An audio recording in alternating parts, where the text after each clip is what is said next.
Vamos dar um passo agora em direção àquilo que é significativo do ponto de vista da força que o Lula teria ou não teria, dependendo do resultado agora de domingo, se haverá, após esse resultado de domingo, um segundo turno ou não.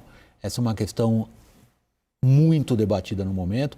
O Lula tem larga vantagem sobre o Bolsonaro nos principais levantamentos do país, mas o número que possivelmente define se haverá segundo turno é um outro número, não é o das vantagens. É um número que não está nas pesquisas, é o de eleitores que não irão votar. Reportagem de Adriana de Luca. Mais do que tentar o voto útil, Lula concentra energia nos últimos dias de campanha para convencer o eleitor a comparecer na votação no próximo domingo. Isso porque a abstenção pode definir se haverá ou não segundo turno, se os cenários das pesquisas de intenções de voto se confirmarem. O número de eleitores que decidiram não votar nas duas últimas eleições presidenciais foi grande. A abstenção de votos chegou a quase 20% do eleitorado em 2014 e subiu ainda mais em 2018. Se essa tendência seguir agora no primeiro turno, 30 milhões de brasileiros podem não comparecer às urnas no dia 2 de outubro. São aqueles que estão decepcionados com os dois lados, Lula e Bolsonaro. Muitos deles certamente sequer se darão o trabalho de votar. A questão é tentar observar nessa equação toda se o índice vai superar o das eleições anteriores ou vai cair. E a ausência dos eleitores pode favorecer Jair Bolsonaro. É que a abstenção de votos atinge as faixas de eleitores nas quais Lula tem mais vantagem nas pesquisas, como aqueles com menor escolaridade. Em 2018, a taxa de comparecimento entre os analfabetos, que não são obrigados a votar, foi de 49%. O número aumenta conforme sobe a escolaridade e chega entre os eleitores com ensino superior completo a 88%. A lógica é muito clara. Existe o custo de votar. O custo de votar é o preço do deslocamento, né? A penalidade que se aplica, né? E o custo da informação. Essas pessoas com mais baixa escolaridade e com menos renda têm mais dificuldade para votar. A abstenção também é alta entre idosos acima de 70 anos, para quem o voto não é obrigatório. As mulheres, além de serem maioria entre o eleitorado, registram uma taxa de comparecimento às urnas um pouco maior do que dos homens. Entre o público feminino, o petista leva vantagem. Por isso, a campanha do presidente Bolsonaro também deve se empenhar em evitar a abstenção no próximo domingo. Bom, eu estou com 70, mas vou votar. Não vou praticar de jeito nenhum. Acho que tem que votar. Aliás, da minha geração, por favor, ninguém fica em casa. Não estou fazendo campanha para ninguém, está na cara. É exercício da cidadania. Vamos lá, Thaís Arbex. Eu não vou fazer uma pegadinha dessas aqui de fazer bolo esportivo. Vai ter primeiro, vai ter segundo turno, não vai ter segundo turno. Não é essa a questão. É tentar estabelecer como que as campanhas estão vendo isso. Existe um empenho muito forte do ponto de vista do PT. O argumento é vamos salvar o Brasil da barbárie, sei lá o que a campanha fala, mas se vencer no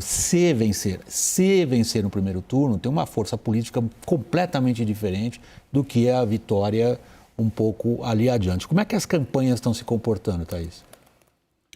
William, há uma preocupação de fato dentro da campanha do PT em relação à abstenção, por isso um trabalho também para conversar com alguns eleitorados específicos, jovens, idosos e a população mais pobre, que eles consideram que é determinante a presença nesse pleito. E aí, por que há essa preocupação? Porque há avaliação, e isso desde sempre, desde o início do ano, de que a eleição em segundo turno é uma outra eleição. É como se zerasse tudo, embora as pesquisas mostrem uma vantagem do candidato do PT também no segundo turno, a avaliação dentro do Partido dos Trabalhadores é de que, passado o primeiro turno, virada essa chave, começa uma nova disputa. E aí terá que ter muito mais força. Então, essa preocupação existe. Há alguns dias, dentro da campanha do PT, muita gente não trabalhava com a possibilidade real de uma vitória no primeiro turno. Agora há pouco, por exemplo, eu conversava com um integrante da campanha e ele me dizia que o espírito dele mudou, que ele tem sentido que talvez seja possível essa vitória em primeiro turno. Mas é tudo muito ainda incerto, William, e eu ouço isso também do outro lado. Do lado da campanha do presidente Jair Bolsonaro, embora eles acreditem, não falem em nenhum momento numa vitória em primeiro turno, eles também traçam um cenário de bastante imprevisibilidade para o domingo. Qual é o grau de nervosismo nas campanhas em relação a esse ponto de interrogação? De fato, é um ponto de interrogação. Nós estamos falando de um aspecto que as pesquisas não captam. As pesquisas não captam a abstenção. E a abstenção, pelo que a gente viu na nossa reportagem, é decisiva. William, eu sinto que a imprevisibilidade do resultado eleitoral no domingo, ela tem muito mais atiçado as campanhas e mobilizado as campanhas para estar nas ruas e até mesmo o jornalismo político, né, de ficar muito mais atento e ligado em tudo que está acontecendo, tentando trazer informação nova e relevante do que qualquer outro caminho. Quando você fala com a campanha do Lula, a todo vapor. Quando você fala com a campanha do Bolsonaro, a todo vapor. Quando a gente vai aqui na campanha... O do Bolsonaro é vida ou morte. Né? Sim. Quando você fala sobre a campanha para o Palácio dos Bandeirantes, que tem um grau de imprevisibilidade, com a taxa de abstenção também sendo muito determinante, todo mundo, na expressão que a gente usa, sangue nos olhos sobre isso. Raquel, você tem tido muito contato com o pessoal especializado em pesquisa. Agora, por exemplo, à tarde estava vendo a participação de vocês três, por sinal, no Arena, com o nosso âncora, o Márcio Gomes, com ali dois especializados.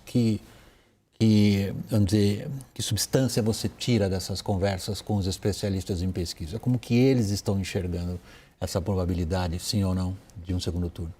William, está ainda um exercício, obviamente, muito difícil. Eu já ouvi números como meio a meio, ou 30-70, 30% de chance de fechar no primeiro turno, 70% e foi que o Andrei Romano de chances de ir para o segundo turno. Essa é o que eu tenho mais ouvido, inclusive dentro da campanha do PT. Ouvi isso de mais de uma fonte. Só para ficar claro para quem nos acompanha, probabilidade de 30% para quê? 30% para fechar a fatura no primeiro turno, okay. 70% para ir para o segundo turno. Agora, é interessante, William, que todas as pesquisas apontam isso. As pessoas dizem que, independente de vencer o seu candidato ou não, elas gostariam que terminasse agora no primeiro turno.